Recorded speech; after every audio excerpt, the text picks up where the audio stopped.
So hello and welcome to this Introduction to Cultural Studies NPTEL course where we're reading Frantz Fanon's Black Skin, White Marks.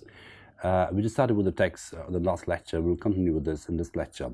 So we're reading the introduction to Fanon written by Ziauddin Sadar, which is a very compelling introduction because it sort of gives an idea of Fanon's life as a sort of an activist, as a psychiatrist, and how he combines his psychiatric training with his activism in order to expose the torture, the subjugation of the colonial condition, and the discrimination the colonial condition sort of systematized into a process of control. Right. So as he goes on to say that when reading Black Skin, White Marks, one ought to keep the time and circumstances in which it was written firmly in mind. So as is up on the screen right now. So the time and circumstances of the production of the book is very important. And we talked about how when it was originally written in 1952, it wasn't really paid much attention to. But then in 1967, when the different student protests were happening in London and Paris, 67 was a big year where lots of protests were happening across Europe against racism, against imperialism, etc. So it was that time when this particular book sort of was completely in sync with the climate, in sync with the cultural condition, and it became a very important book at the time. So this is a dynamic text written in the heat of an intense and often bloody liberation struggle. So the bloody quality of the book is very important. It's something which is sort of alive in a very wounded kind of a way. So it's a book about a wounded subject. It's a book about a subject which wants to be liberated from discrimination, wants to be liberated from racism, wants to be liberated from all kinds of biases, from all kinds of imprisonment. The imprisonment can obviously mean different things at different points of time. Imprisonment can be epistemic imprisonment.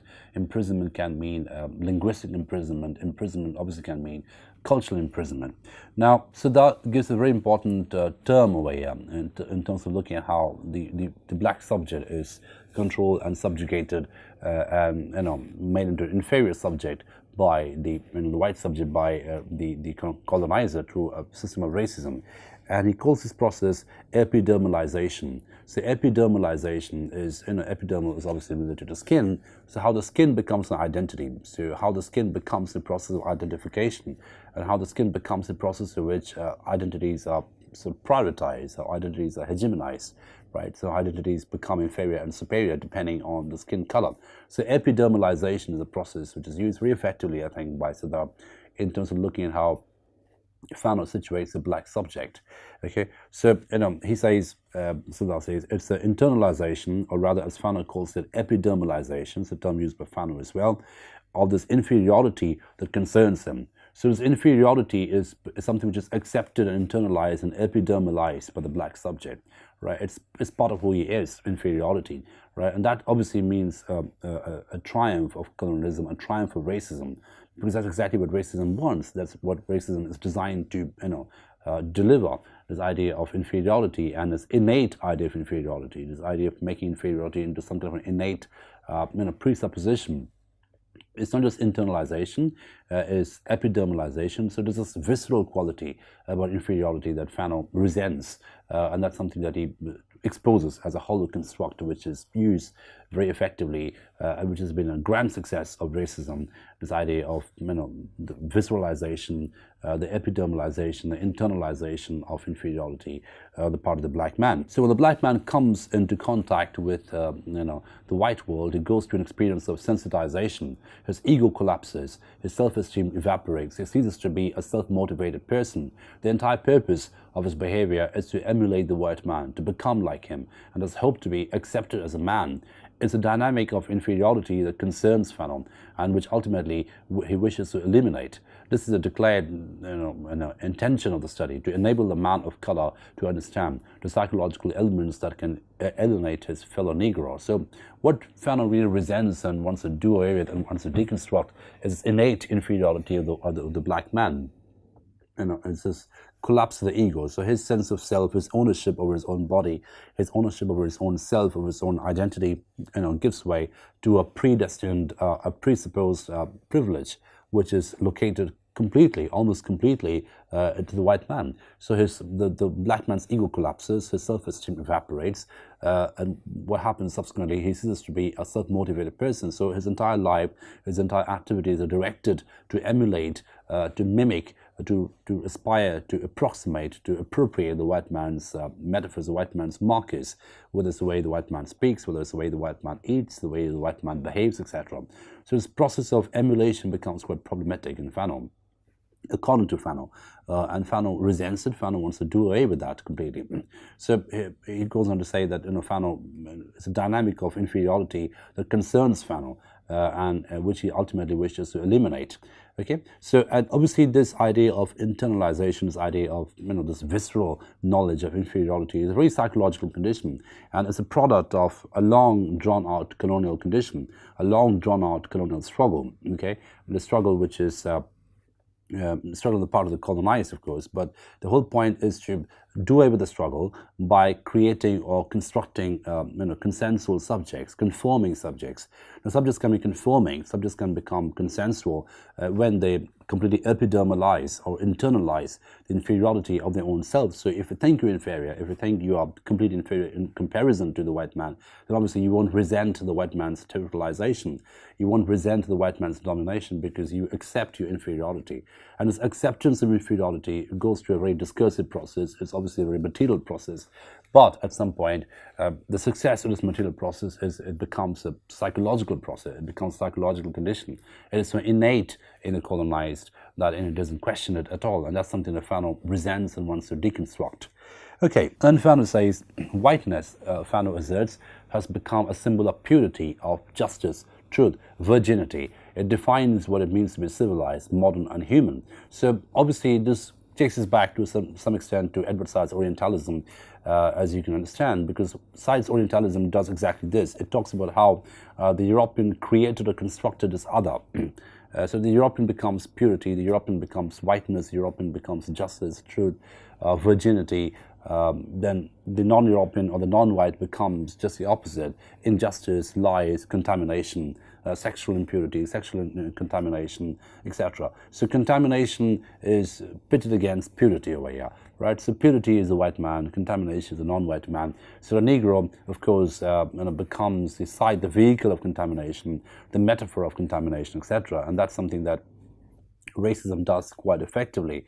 And that's the whole point of racism. The whole purpose of racism is to create this other of the white person, the white race, right? That the other which will consolidate the supremacy of the white race. Okay, and that's something that Fanon wants to deconstruct. So if it's a construct, this idea of white man's superiority, white man's supremacy, and contamination carried by the black man, this whole idea is a construct which Fanon wants to deconstruct. And it does it quite effectively. So on page 14, Siddharth goes on to say, the idealized Negro is equally a construction of the white man. So there are two kinds of black men. One obviously is the dangerous black man, who is the potential, he's violent, he's hypersexualized, he's aggressive, he's someone who can create anarchy at any point in time. And there's the other kind of black man who's idealized, who's benevolent, who's submissive, who conforms to the wishes and desires of the white man, etc. So both are obviously essentialized categories. Both are actually reified categories of identity production. So Fanon goes on to say, and this is talking about Fanon's idea of the benevolent, idealized black man. The idealized Negro is equally a construction of the white man. He represents the flip side of the Enlightenment. He's constructed not as a real person with a real history, but an image. The idealized Negro, the noble savage, the product of utopian thinkers such as Sir Thomas More, who comes from no place and in the end no person, is in the end no person. This Negro was born out of the need of European humanism to rescue itself from its moral purgatory and project itself and displace the original inhabitants of Latin America and the Caribbean. Not surprisingly, Fanon does not look on lovers or Negroes with favor. So this whole idea becomes a project, a purgatory project, really. It's a project of European humanism. So as you know, there are 2 or 3 different kinds of narratives which are used to legitimize imperialism. And one dominant narrative of legitimization was the rescue mission narrative. That, the narrative is the European goes to the non-European space, the imperialist goes to the non-Imperialist space, the non-white space and territorializes it. And of course, if we say territorialization alone, then it makes it look bad and vulgar. So you have to supplement it, you have to embellish it by using the rescue mission narrative. So it's a act of civilizing, it's an act of rescuing and redeeming the people over there who have no religion, who have no culture, who have no civilization. It's giving them culture. And in the process, it becomes an enlightenment project, it becomes a purgatory project, etc. And in the process, they create this mimetic idea of the noble Negro, the noble savage, right, who is more of a mimetic construct rather than a real human being. So this mimetic construct, of course, is is discursively done. It's a process through which it's a process of different discursive formations which create it and which idealize it. So idealization is also a form of essentialism. Idealization is also a form of reification, and that's something that Fanon resents. So Fanon resents both people who look at the Negro, look at the black man as a savage, as a dangerous savage, as well as the kind of idea which looks at the black man as some kind of a noble, submissive, nice Christian person with no sense of resentment, with no sense of dissent, etc. So this perfectly conforming, this perfectly agreeing, this perfectly agreeable, this perfectly nice and noble and submissive black man is another construct of racism, which Fanon deconstructs as well. So what we can see over here is how Siddha is looking at the ways in which Fanon deconstructs the different kinds of categories which form a colonial identity formation, which basically inform the hegemony process through which colonial identities are produced and reproduced and deproduced, right? So we have this standard hegemonic identity of the white person, of course, who assumes the dominant position. And opposed to that, we have the idea of the non-white person who is in non-dominant position. And of course, this binary needs to be replicated and consolidated across the entire colonial map, the colonial parameter. So it is done with the process of approximation, with the process of standardization, the process of hierarchization, with the process of racialization, and also medicalization. And this is the really original bit in Fanon's work. This collusion, as I mentioned, between racism and medicine, how medicine sanctions racism to a great extent, how medicine legitimates racism, how medicine gives you the epistemic sanction, tells you that, yeah, we have this medical knowledge, quote-unquote knowledge, of the black man's inferiority, or the black man's innate violence, or the black man's innate dullness and stupidity, or the black man's innate hypersexuality. So if we can medically prove this with quote-unquote empirical evidence, then obviously that completely legitimizes your colonial program, right? Your imperial program, your racist rhetoric, and this is exactly what deconstruct is, and this is what Fanon sets out to deconstruct. Okay, and as I mentioned at the very beginning of this introduction, Siddharth gave us an idea of dignity, how Fanon is someone who aspires to dignity. So dignity to be who you are, dignity to regain ownership over your body, over yourself, over your self-esteem, over your language, over your culture, over your ethnicity, etc. And this idea of dignity carries a universal quality, according to Siddharth. And Fanon, this is why we look at Fanon as some kind of a universal philosopher of the colonial condition. So, because although he speaks from a position, this French Algerian condition specifically, the directness and the clarity of his expression, they make it sort of universal in quality. So Fanon's idea of universalism is based on the notions of dignity, equality and equity, on a concrete and ever new understanding of man. It's universalism that does not exist as yet. It cannot emerge from the dominant discourse, and it cannot be seen as a grand narrative that privileges a particular culture and is representative. So this is a very important point, that this universality is not to be mistaken as a grand narrative. This universality is a basic condition, is a basic human condition, which does not exist as yet, in Fanon's times. Siddharth is summarizing it. So it cannot be a dominant discourse. It cannot be, so it can't be the tables are turned. Now we have the black man as a dominant person. So that wouldn't be the idea of universality that Fanon aspires to sort of assume. So it's the universality which is a basic human condition, which hasn't arrived as yet. So it cannot be seen as a grand narrative that privileges a particular culture and its representatives. It's universalism we need to struggle for and build. That is why Fanon is not content simply with the knowledge and criticism. He wants man, and here it does mean man as a universal person, to be actional. And this is really the key point in Fanon's entire writing over. I mean, he wants activity, he wants action, he wants a real praxis. So he doesn't want someone, he's not the kind of philosopher who deals with theory, a very reified rhetorical theory alone. So he wants the theory to be executed in a real space, to be actional, to be out there dealing with real things in a real world. Okay, so this reality of Fanon, this real engagement with real human situation in Fanon, is what makes him a really important philosopher for us today. Okay, so this introduction, as you see, is a very important introduction, because what it does, it gives you an idea of what Fanon aspires in this particular book, what Fanon's writing aspires, etc. Now we come to the next introduction by Homi K. Bhabha, which is a foreword actually, and he talks about, so this was Ziauddin Saddam, and now we have Bhabha talking about Fanon. And if you remember our reading of Bhabha and what we looked at in the other question, the politics, the production of the other. So it's a very important text, because you can read Fanon very interestingly with that kind of a theory. Now, if we come to the Bhabha's sort of forward, the way he looks at Fanon as a profound, as an important philosopher of the colonial condition, again he sort of orients our attention, directs our attention to Fanon's psychiatric training, and how the psychiatric training is important in terms of looking at the deconstructing the collusion between medicine and racism that Fanon sets out to attack. So this is Bhabha quoting Fanon up in the screen, and Fanon says, "If psychiatry is a medical technique that aims to enable man no longer to be a stranger to his environment, I owe it to myself to affirm that an Arab, permanently an alien in his own country, lives in a state of absolute depersonalization. The social structure existing in Algeria was hostile to any attempt to put the individual back where he belonged." So this idea of depersonalization becomes very important in Fanon. It's related to a large extent with the idea of alienation. You alienating yourself from your own world, so you don't really exist as a person.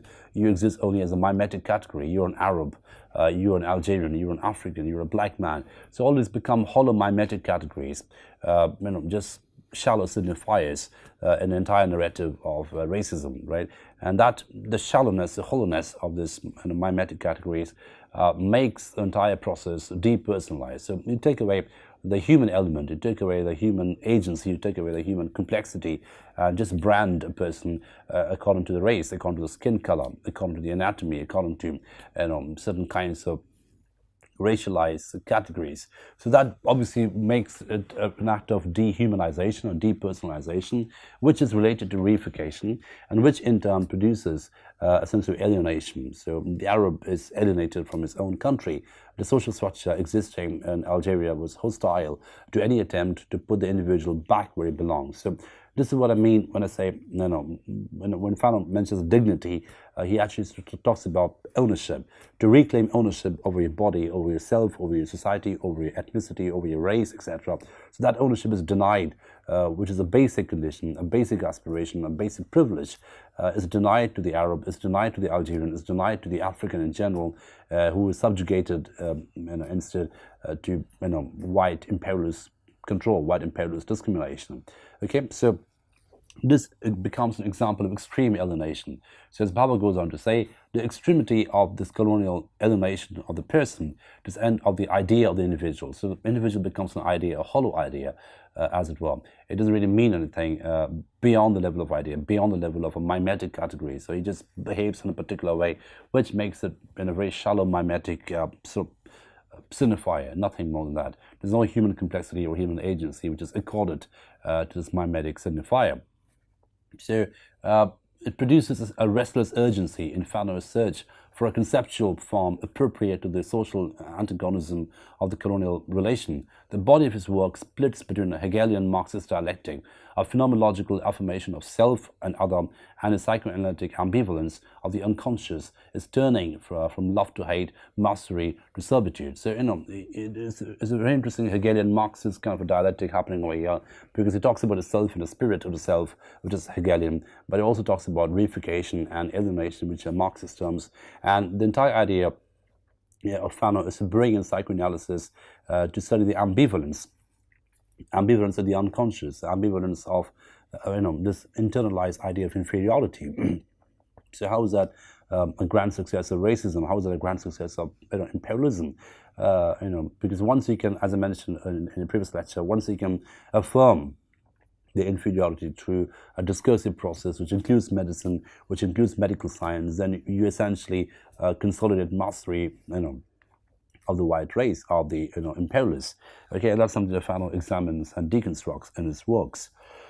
So the whole idea of the reason why Bhabha looks at Fanon and with such respect, with such significance, is because he looks at Fanon as someone who questions the ambivalence. And if you remember, Bhabha himself had studied the ambivalence, had examined the ambivalence, which was operative in a colonial condition, and he relates ambivalence to mimicry with hybridity, all this, the other categories, other sort of experientialities which come with colonialism.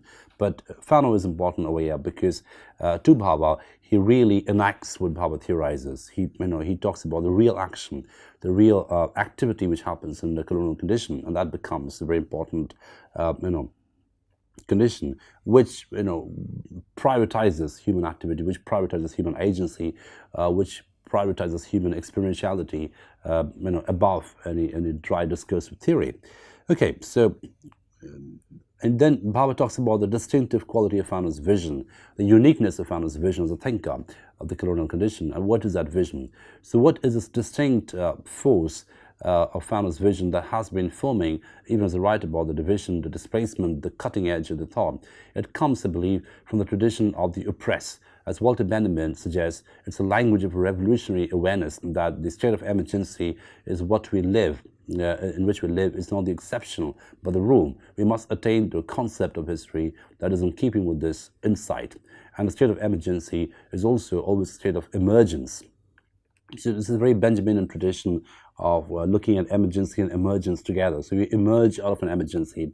The articulation that you do from a state of emergency is a very complex commentary of a situation where emergency is the norm and not the exception, right? So if emergency becomes a norm, if possession becomes a norm, if territorialization becomes a norm, then obviously that would create its own kind of rhetoric, that will create its own kind of retaliation. And Fanon is a thinker of this tradition of retaliation. Fanon is a philosopher of this tradition of retaliation, the tradition of angry retaliation, resentment and retaliation, resentful retaliation. And therein lies Fanon's freshness as a thinker. Therein lies Fanon's brilliance as a writer, as a commentator, as a philosopher, because he talks about displacement, he talks about division, he talks about alienation, but what is more important than all of that is that he talks about how the human self is subjugated in a state of emergency, and in a state of emergency, when the human emerges as an articulator, as someone who articulates the pain, the suppression, the oppression that goes on in the colonial times. And therein lies the quality of Fanon which makes him so direct and universal as a thinker. So he's more of an insider individual, an insider philosopher who is not concerned so much about the empirical or the discursive attractiveness of his theory, but rather he's more interested in the experiential evidence, in the experiential truth of his theory, and the fact that it's really born out of experiential quality, experiential conditions, which makes Fanon's writings really important to us today. Okay, so then Bhabha talks about how Fanon is a thinker who brings an idea of history and psyche together in a very interesting way. So there is no master narrative, as Bhabha says, there is no master narrative or realist perspective that provide a background of social and historical facts against which emerge the problems of the individual or collective psyche. Such a traditional sociological alignment of self and society or history and psyche is rendered questionable in Fanon's identification of the colonial subject, who is historicized as it comes to be heterogeneously inscribed in a text of history, literature, science, and myth. So this is a very important gift of Fanon, as you might say, as Fanon says that the subjectivity of the colonized subject is actually a product of a very complex form of historicization, which includes myth, which includes medicine, which includes science, which includes literature, which includes history. So the colonial subject is always overdetermined from without. So overdetermination is over-influence from without. From without means the discursive apparatus outside him. So discursive apparatus outside him, overdetermines the colonial subject formation. So again, we have this play between the outside and the inside. So the inside begins to become, a medical condition from the pressure from the outside. So the outside world, the discursive world outside, which is obviously this entire architecture of racism, the architecture of imperialism, it bombards the human subject, it over-demands the human subject with this knowledge of his inferiority, the knowledge of his savageness, the knowledge of his, unfitness to be a sovereign self, etc. And that knowledge is constantly supplied to him, is constantly injected to him to different discursive parameters, and that becomes a medical condition at some point in time. So it is through image and fantasy, those orders that figure transgressively on the borders of history and the conscious and the unconscious, that Fanon most profoundly evokes the colonial condition. So it works through an entanglement of history and the unconscious. It works through an entanglement of image and fantasy, right? So as I mentioned, it's the fantasy of the colonizer to create this myth of inferiority of the colonized subject, and this fantasy is consumed by the colonized subject at some point in time. The colonized subject becomes a hollow image, right? So again, we have the combination of image and fantasy, right? And this image and fantasy, is something which comes together, and Fanon deconstructs this collusion between image and fantasy in his book on the colonial condition, The Wretched of the Earth. Just to conclude this lecture today, so what we see in Fanon is a very compelling study of the psychological condition of colonialism. And the psychological condition obviously includes fantasy, obviously includes a very twisted form of history.